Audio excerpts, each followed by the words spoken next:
You have no idea, do you? Or did you choose not to know? Your husband stole $2 million from me. This is about my life. Now becomes about yours. Something happened tonight, something bad. Mr. Mulligan, your family's been involved in Harry's life for many years. Our husbands aren't coming back. My husband left me the plans for his next job.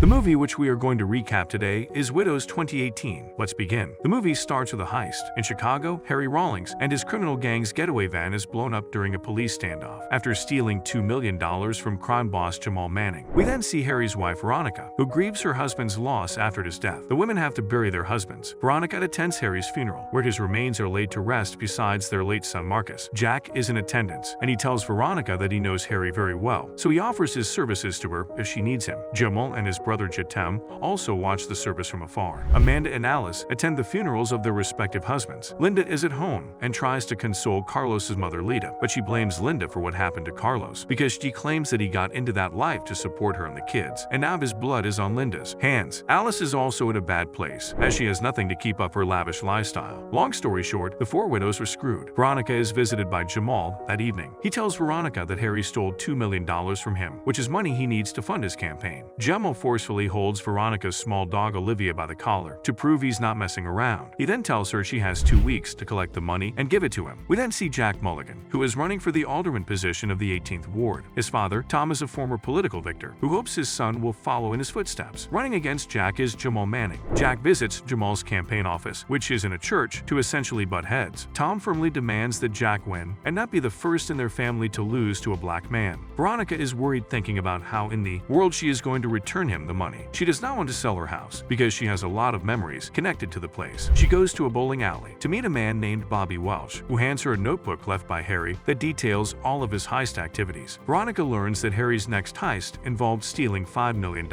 and the heist was to take place at Jack Mulligan's house. Veronica tries to trade that book with Jamal, but he tells her that he does not need anything but his money. Having no other choice, Veronica decides that she herself is going to carry out the heist planned by her deceased husband. Only Linda and Alice come to see her. Amanda is unable to make it because of her baby. Veronica tells them what she is planning on doing, and the women refuse right away. But after contemplation, they look at their financial situations and having no other choice, and they agree to be a part of her plan. Jamal visits a church to speak to Reverend Wheeler for an endorsement, though he appears to already be siding with Mulligan. Jetem also visits Bobby at the bowling alley to attack and torture him for information regarding Harry's notebook, which he says he gave to Veronica. He later calls Veronica to ask if she sold it, and she lies and says she did. Veronica again sees the women and assigns them the work they have to do. She tells Alice that she has to arrange a gun in a car, and to Linda, she gives a blueprint and asks her to find out where it belongs. Alice goes to an auction to get a van and ends up paying more money than it's worth. To make things more difficult, Alice tells Veronica she can't drive, so Veronica plans to recruit Harry's old driver, Bash. At the same time, Linda attempts to figure out the blueprints for the heist, but she can't make out the word on the paper. She visits a man whose house she believes to be the mark by posing as someone working for a company that owns the house, but she slips up when she mentions the man's wife, whom he says has been dead for 4 months. Linda breaks down when she mentions her dead husband. She and the man start kissing before Linda realizes it's wrong and she leaves. Linda later joins Alice as the two go to a shooting range to practice. Alice does well, but Linda turns out to be a lousy shooter. Another problem arises, and their driver Bash is killed by Jeton, and the women now need a new driver. Alice finally listens to her mother's suggestion and joins the escort site and starts seeing a man named David. He turns out to be a real estate executive and spots the blueprints and tells her that it is a part of the safe house of Mulligan's house. Now that Veronica has been looking for a driver, she goes to see Amanda at her house, who is weirded out by her sudden arrival. She does not really welcome her and goes on to ignore her presence by pretending to be checking up on her baby. As Veronica looks around, Amanda's pet dog starts barking near a closed door, and near that door, Veronica sees a bottle of brandy lying on the floor. She remembers that her husband used to drink that and gets emotional. When she gets out of there, the door to the room opens and Harry walks out. It is revealed that Harry is still alive, and he is the one who staged the drama about his death. A flashback then shows how Harry set up his guys with a decoy in the driver's seat and fired 2 shots to get the police to fire at the van just before he set off explosives to obliterate his men. Next, we see Harry on a boat with Jack as they have been working together, and Jack had ordered Harry to steal from Jamal. The heist worked for both Jack and Harry. Jack knew that Jamal was going to spend those $2 million on his election campaign, so he accompanied Harry to pull it off. We then see back to 2008 when Marcus was driving and did an illegal U-turn to go back home and deliver something to Harry. He was pulled over by a cop and almost quickly shot to death when he failed to show his hands. When Harry kept all the money and did not give the man his share, he started blackmailing him, saying that he will reveal everything to Veronica. This is why Harry has not yet been able to run away. This is why Harry made sure Veronica got that book, as he wanted her to execute the plan of stealing $5 million, so he can take the money from her when she has done the job. Ever since she came back from Amanda's place, Veronica has had this feeling that her husband is still alive, and that she is being set up. She is seen to be in deep thoughts all the time, trying to make sense of what has been going on in her life lately. She is heartbroken by the thought of being set up by her own husband, but she does not say anything about it to the other widows. Her days are spent thinking about the son she lost, and how her husband has left her alone to deal with a gangster. She, however, does not waste any time and gets back to working on her plan. They are still in need of a driver. Linda notices how fast one of her friends, Belle, is, so she invites her to join the heist. Despite Veronica's initial reservations, she agrees to let Belle join due to her take-no-shit attitude. One day, Veronica goes to see Jack and requests protection from Jamal. In truth, she is there to figure out his house and locate his safe house, where they are planning to steal. Belle is also outside the house, and she is trying to figure out where they are going to enter and exit. She also takes into account the cameras, the security guards, and other people residing in the house. After they have seen everything inside and around the house, they decide to get on with the plan. Veronica then hits another jackpot. As before the heist takes place, she finds Ken, the CEO of the Mulligans security company. With her pointing him in a corner, Ken gives Veronica the codes to the Mulligans safe. Veronica, Linda, and Alice get inside with masks and devices that disguise their voices. They make it to the safe and take all of the money, but just as they head out, Tom emerges from his room with his gun and orders the women to drop theirs. He unmasks Veronica and shoots Alice in the shoulder, wounding her, but Linda shoots and kills Tom. The ladies run out of the house and head to the van, only to find Belle held at gunpoint by Jatem, who was sent by Jamal to take all the money. Jatem hijacks the van, but the ladies give chase and ran the back of the van, causing Jatem to crash and die. Veronica takes the money, and Linda right away takes Alice to the hospital as she was shot. Veronica makes her way to their hideout. When she is taking care of the money, Harry appears and she starts crying. She is simultaneously angry and heartbroken at his betrayal. He attempts to justify what he did, as he was looking out for himself and his new family. We then see that Alice is planning to start her own business, while Linda is able to buy back the shop with her kids. Jack wins the election by way of sympathy votes for Tom's death. Belle also has a lot of money now, so she moves to another city with her kids, leaving all the mess behind her. In the final scene, Alice goes to a diner to meet a friend, and she sees Veronica sitting at a nearby table. A man then enters and sits with Veronica. She gives a large share of her money to the man, so that he can help build a library, but on the condition that it is named after Marcus. Here the movie ends. Thanks for watching. See you guys in the next video.